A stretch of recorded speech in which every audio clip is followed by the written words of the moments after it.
Happy online कक्षा में आपका स्वागत है। बेटा, हमने पिछली वीडियो में पढ़ा था संधि का सामान्य परिचय कि संधि किसे कहते हैं, संधि के कितने भेद होते हैं, कैसे संधि बनती है, किस प्रकार विकार उत्पन्न होता है। तो अब हम करेंगे स्वर संधि। क्या करेंगे? स्वर संधि। स्वर संधि किसे कहते हैं कि स्वर के सामने स्वर आने से जो विकार उत्पन्न होता है उसे स्वर संधि कहते हैं। यानी कि दो स्वरों के मेल से जो विकार उत्पन्न होगा उसे स्वर संधि कहते हैं। स्वर संधि के 5 भेद होते हैं बेटा। कितने भेद होते हैं? 5 भेद होते हैं। दीर्घ संधि, गुण संधि, वृद्धि संधि, अयादि संधि और यण संधि। ठीक है, तो क्या दीर्घ संधि क्या होती है? सबसे पहले संधि पढ़ने से पहले मैं आपको एक चीज बताना चाहूंगी, ध्यान देना है। आपने पढ़े थे मूल स्वर। बेटा, हमारे मूल स्वर होते हैं 4। एक बार इधर ध्यान दीजिए, मूल स्वर कौन कौन से होते हैं? और ह्रस्व ई, ह्रस्व उ और री। ये हमारे क्या है बेटा? मूल स्वर हैं। इनको हम कहते हैं मूल स्वर, यानी कि स्वरों की जड़। अब हमारी वर्णमाला में स्वरों की संख्या कैसे निर्धारित हुई, ध्यान देना है कि यानी कि अ प्लस अ, यानी कि अ और अ दोनों को मिलाने से जो विकार उत्पन्न हुआ वो क्या हुआ? आ। ऐसे ही ह्रस्व ई प्लस ह्रस्व ई, 2 बार ह्रस्व ई को इकट्ठा करने से जो मेल बना, उस मेल से जो विकार पैदा हुआ वो क्या हुआ? दीर्घ ई। ठीक है बेटा। फिर है आपका ह्रस्व उ प्लस ह्रस्व उ, यानी कि ह्रस्व उ को हमें जब मिलाएंगे और मिलाने से जो विकार उत्पन्न हुआ वो क्या हुआ? दीर्घ उ। क्या हुआ बेटा? दीर्घ उ। और ऐसे ही री, यानी कि ये ह्रस्व री है, ध्यान देना है। ये री है, देखिए इसमें एक मात्रा है री की, ध्यान देना है। दिखाई दे रही है ना? तो अगर री के सामने एक री और आ जाए तो क्या बनेगा? इनके मेल से कौन सा विकार उत्पन्न होगा? दीर्घ री बनेगी। ये और ये, ध्यान देना है बेटा। यानी कि पहले हमारी एक मात्रा थी नीचे, अब हमारी 2 हो गई हैं। देखिए ये 1 और ये 2। ठीक है, समझ में आ गई? यानी कि मूल स्वरों से क्या बने हमारे? बड़े स्वर। बड़े स्वर यानी कि दीर्घ। ठीक, समझ में आ गई ना? दीर्घ बन गए। दीर्घ मतलब बड़े। ठीक है, दीर्घ का मतलब बड़ा, यानी कि हमारे मूल स्वर यानी कि जो छोटे स्वर हैं, ह्रस्व स्वर हैं, उनसे हमारे दीर्घ स्वर बने। ठीक है, उनसे हमारे कौन से 4? वो 4 जो बने हैं, इन्हीं से जो 4 एकदम से डायरेक्ट बने हैं, इन्हीं के मिलाने से आपस में, इन्हीं के यानी कि सवर्ण, ये सवर्ण भी हैं। सवर्ण यानी कि एक ही रूप रंग जैसे, एक जैसे जो दिखाई दे। ये देखिए एक जैसे दिखाई दे रहे हैं तो इनके जैसा ही बना, एक जैसे दिखाई दे रहे हैं इनके जैसा ही बना। ऐसे ही ये दोनों दिखाई दे रहे हैं, ऐसे ही तो इसके जैसा ही बना। इसी प्रकार से री इनके जैसा ही मिलता जुलता बना, यानी कि एकदम से देखने से ये लगे कि ये इनके जैसा ही है, तो इसीलिए हम इनको ह्रस्व और दीर्घ स्वरों के नाम से जानते हैं। मूल स्वर 4 हैं जो ह्रस्व स्वर हैं, और इनसे फिर सवर्ण जो दीर्घ बने हैं, सवर्ण दीर्घ स्वर जो बने हैं वो कितने हैं? 4। यानी कि इनके मेल से जो विकार उत्पन्न होगा वो दीर्घ संधि कहलाएगा। समझ में आ गई? अब हम करते हैं इसका उदाहरण। देखिए,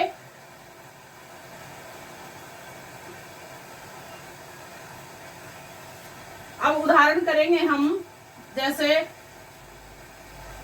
अब हमारी स्थिति चलती है बेटा, अ के सामने ए आने पर क्या बनेगा? आ। ध्यान देना है, ए के सामने ए आया, दोनों के विकार से, दोनों के मेल से विकार हुआ आ।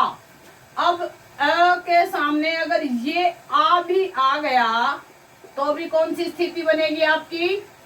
आ वाली स्थिति ही बनेगी। ऐसे ही अगर आ है और आ के सामने अ आ जाए तो कौन सी स्थिति बनेगी? यही बनेगी। ठीक है बेटा। और ऐसे ही आ के सामने अगर आ गया तो भी हमारी स्थिति आ बनेगी, यानी कि आ 4 स्थितियों में बनता है। समझ में आ गई? जब 2 आ मिलेंगे तो भी एक आ का विकार ही बनाएंगे, और आ और ए मिलेंगे तो भी आ। ध्यान देना है। इसी प्रकार से ह्रस्व ई और ह्रस्व ई जब मिली शुरू में तो क्या बनाया? दीर्घ ई। फिर ह्रस्व ई और ये दीर्घ ई भी अगर मिल गई, मिलने से कौन सा विकार हुआ? दीर्घ ई ही बनी। ठीक है।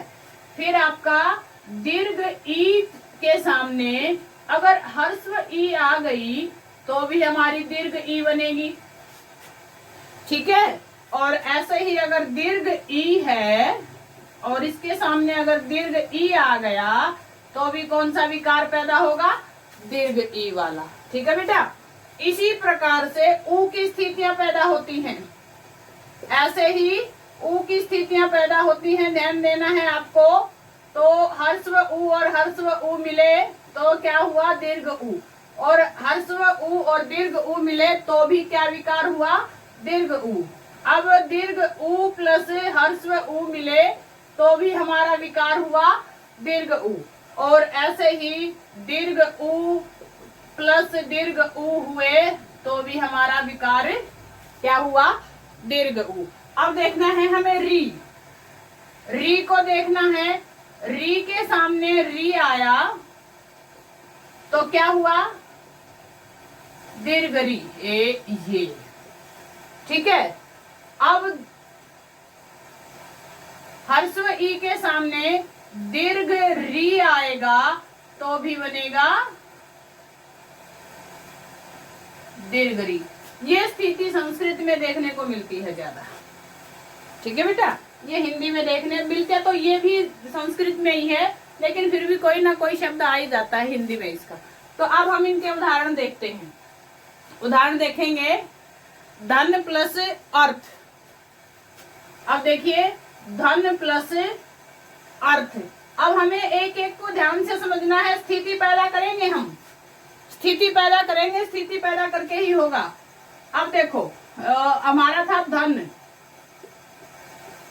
प्लस अर्थ। अब ध्यान दीजिए बेटा। अब इस धन न में जो अ है वो अलग निकालिए, निकल गया। फिर आगे क्या है? अर्थ। हो गया ना। अब ये ए और ये ए मिलकर के क्या विकार बनाए इन्होंने? धन प्लस आ और फिर अर्थ। ठीक है। अब इसको हम मिलाएंगे तो क्या बन जाएगा? धनार्थ। ठीक है। तो ध्यान देना है हमें। इसी प्रकार से हमारी सारी स्थितियां बनेंगी। ठीक है। अब विद्यालय की जैसे हमने पहली वीडियो में की थी, विद्यालय। अब विद्यार्थी देखिए, क्या देखिए? पहले देखिए पुस्तक प्लस आलय, यानी के ए के सामने आ आएगा। अब इसको अलग कीजिए। पुस्तक का हलंत करिए और इसमें से ए निकालिए, निकाल दिया। अब आलय। ठीक है, निकल गया ना। अब हमारा क्या होगा? ये दोनों मिलकर के कौन सा विकार बनाएंगे? आ का बनाएंगे। तो हमारी अगली स्थिति क्या बनती है? पुस्तक प्लस आ लय। अब ये हलंत है, इसमें मिला दीजिए। पुस्तकालय बन गया ना। ठीक है। ऐसे ही हम बनाएंगे विद्यार्थी। देखिए विद्या प्लस अर्थी, यानी कि अगर आ के सामने ए आ जाए तो भी क्या स्थिति होगी हमारी? आ वाली होगी। तो ध्यान देना है, अब हमें क्या करना है, विद्या, अब इसमें से आ निकालिए, आ प्लस अर्थी, हो गया इतना। अब ये दोनों मिलकर के क्या बनाएंगे, हमने स्थिति पैदा की थी तब देखिए। अब फिर इसको वी द य आ अर्थी, अब मिला दीजिए इसमें हलंत वाले में, क्या बनेगा, विद्यार्थी। ठीक है बेटा। इसी प्रकार से आपकी ई की स्थितियां बनेंगी। क्या बनेंगी, ई की, कौन सी संधि कर रहे हैं हम, दीर्घ संधि। कौन सी संधि कर रहे हैं, दीर्घ संधि। अब दीर्घ संधि ध्यान देना है कि दीर्घ संधि में हमने अ से आ की स्थिति हमारी समझ में आ गई। अब हम करेंगे ह्रस्व ई और ह्रस्व ई मिलकर के क्या हुई, दीर्घ ई, और ह्रस्व ई और दीर्घ ई मिलकर के क्या हुई, कौन सा विकार बनाया, दीर्घ ई। ऐसे ही दीर्घ ई ह्रस्व ई क्या बनाया इन्होंने मिलकर के, कौन सा विकार बनाया, दीर्घ ई। और ऐसे ही ह्रस्व ई और दीर्घ ई और दीर्घ ई मिलकर के क्या बनाया, दीर्घ ई। ठीक है बेटा। अब आपको ध्यान देना है कि जैसे हमने ए वाली स्थिति पैदा की थी वैसे ही पैदा करके हम ये करेंगे। देखिए हमारा क्या है, हम देखते हैं जैसे रवि प्लस इंद्र, यहाँ भी ह्रस्व ई है, यहाँ भी ह्रस्व ई है। ठीक है। अब देखिए र व हलंत किया और इस मात्रा का हमने ह्रस्व ई बनाया, प्लस इंद्र। ठीक है। अब र व हलंत है ये हमारा, ध्यान दीजिए। अब ये मिलकर के क्या बनाएंगे, ई ई, क्या बनाएंगे, कौन सा विकार बनाएंगे, दीर्घ ई। फिर